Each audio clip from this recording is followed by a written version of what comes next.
Hello बच्चों, the question says how do probabilities of the initial and final state in a process affect the spontaneity of the process.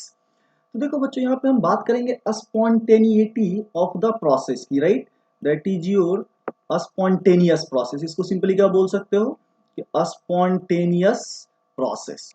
तो कोई भी जो अगर आपका process क्या होगा, स्पॉन्टेनियस होगा, तो उसके लिए जो स्टैंडर्ड इंथैल्पी है डेल्टा जी, वो क्या होना चाहिए आपका, जो इंथैल्पी ऑफ द जो डेल्टा जी है, इसको क्या बोलते हैं, गिव्स फ्री एनर्जी। क्या बोलते हैं, तो गिव्स फ्री एनर्जी। तो गिव्स फ्री एनर्जी का वैल्यू क्या होना चाहिए, लेस देन जीरो होना चाहिए। अगर हम बात करें डेल जी का, तो जो गिव्स फ्री एनर्जी है ये गिवन कैसे होता है, तो del H minus T into delta S के, राइट।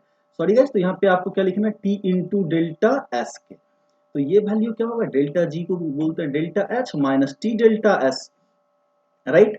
जहां डेल्टा एस क्या होता है आपका, इंथैल्पी ऑफ द रिएक्शन होता है, और डेल्टा एस क्या होता है, एंट्रोपी ऑफ द रिएक्शन होता है, राइट। तो ये निगेटिव होगा। इसका मतलब क्या है कि आपका जो del H minus T delta S का वैल्यू है, किसी भी सिस्टम के लिए क्या होना चाहिए, लेस देन जीरो होना चाहिए, राइट। तो इस केस में आप क्या बोल सकते हो कि delta H should be less then T into delta S के। और यहां से आप क्लियरली बोल सकते हो T should be greater then delta H by delta S. तो किसी भी स्टेट का, राइट, तो जो आपका टेम्परेचर होगा उस स्टेट में हमेशा क्या होना चाहिए, delta H by delta S, right. तो इस केस में आप डेल्टा एच को क्या लिख सकते हो, यहाँ पे अगर लिखना हो तो ये क्या होता है, अगर हम यहाँ पे एक इक्वेशन और बात करें, तो डेल एच का तो ये वैल्यू दिया जाता है del U plus delta of PV का। क्या बोला जाता है, डेल्टा ऑफ पीवी का, राइट। तो इसको हम क्या लिख सकते हैं, और temperature should be greater than, तो देखिए इसको क्या लिख सकते हो, del U plus del PV को क्या लिखेंगे, तो P two V two minus P1 V1, right. ये क्या हो जाएगा आपका del P V divided by क्या हो गया आपका, तो डेल्टा एस। तो आपको पता है कि ये क्या होगा, टू फाइनल स्टेट है और वन क्या है, इनिशियल स्टेट है, राइट।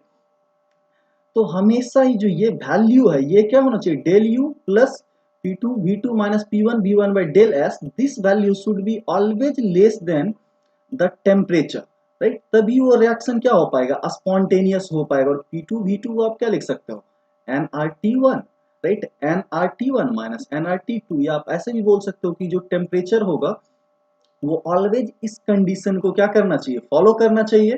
तभी क्या होगा, उस वो रिएक्शन स्पॉन्टेनियस होगा। अब देखिए एक इक्वेशन हम ऐसे भी इसको लिख सकते हैं कि जो delta H minus T delta S है, ये क्या होना चाहिए, लेस देन जीरो।